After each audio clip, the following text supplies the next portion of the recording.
Hi, this is Nate, and today we're going to be reading Chapter 13, Tea in Wyoming. Everyone knows about the Boston Tea Party, but have you heard of the Wyoming Tea Party? Well, in Wyoming, the tea actually got served along with cakes and cookies, and all was delicious.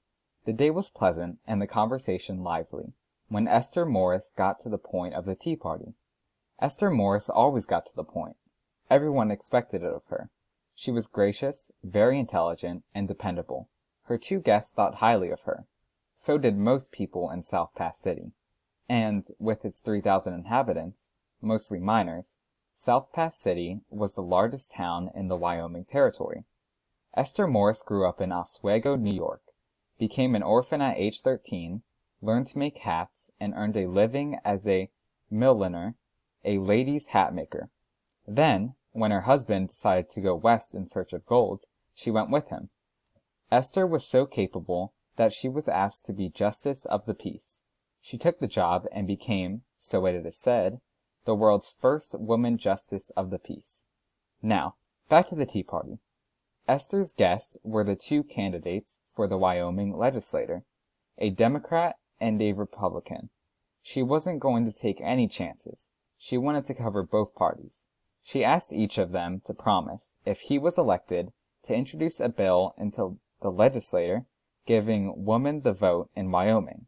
This was in 1869. No woman, anywhere, had the right to vote. But, as I said, the tea was delicious and Esther Morris was persuasive. The candidates both agreed. When Colonel William H. Bright, the Democrat, got elected, he kept his word. He introduced the bill and got it through the Wyoming Senate. Suddenly, people got wind of what was happening. So before we move on to the next page, we have a picture over here, and it says, Esther Hobart Morris worked for passage of the law that made Wyoming the first territory or state in the United States to grant women equal rights with men. So moving on to the next page, the women's suffrage bill still had to pass in the Wyoming House of Representatives, and then the governor had to sign it. Now there was a lot of debate and hoopla. It didn't go easily, but it happened.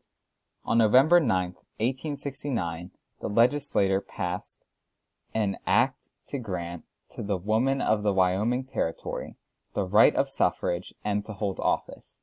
Now there was another worry. Would the governor veto the bill? He was a Republican, and all the other office holders were Democrats. Some thought he would, but Governor John Campbell had attended a women's suffrage convention back in Salem, Ohio. He had heard Susan B. Anthony speak, and she made sense to him. He didn't veto the bill. Wyoming's women could vote. Just what would happen when women went to the polls? No one knew. Before we move on to the next page, we have another picture here, and it says, Women voting at the polls in Cheyenne, Wyoming, in the presidential election of 1888. So, moving on to the next page, a newspaper reporter writing in the Laramie Boomerang quoted a mythical railroad man who said of women's suffrage, "It's a kind of wild train on a single track, and we've got to keep our eyes peeled, or we'll get into the ditch. Female suffrage changes the management of the whole line. We can't tell when Wyoming Territory may be sidetracked with a lot of female conductors and superintendents, and a posse of giddy girls at the brakes." Some Eastern newspapers made fun of women and of the West. They drew cartoons of tough, cigar-smoking female cowboys lassoing their males. But when election day came, 70-year-old Louisa Ann Swain put a clean apron over her dress, walked to the polls, and became the first woman to cast a ballot in a public election. A voting official wrote, "No rum was sold.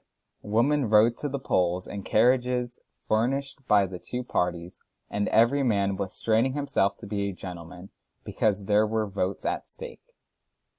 18 years later, when Wyoming was about to become a state, some U.S. congressmen objected to its tradition of female suffrage. A group of women was afraid that this objection might keep Wyoming from becoming a state. They telegraphed the Wyoming representative in the nation's capital, "Drop us if you must. We can take the men of Wyoming to enfranchise us after our territory becomes a state." But the men of Wyoming wouldn't go along with that idea. They telegraphed the same representative, "We may stay out of the Union 100 years, but we will come in with our women," and they did. Down here we have a picture, and it says Jeanette Rankin. And we also have a caption over here to go with it. It says, "Women in Colorado, Idaho, and Utah all had the vote by 1900. In 1894, Colorado's Clara Crensingham, Carrie C. Hawley, and Frances S. Clark became the first woman elected to a state legislature. In 1917, Jeanette Rankin from Montana was the first woman elected to the U.S. Congress. And in 1925, Nellie Taylor Ross became the first female governor when she took office in Cheyenne, Wyoming.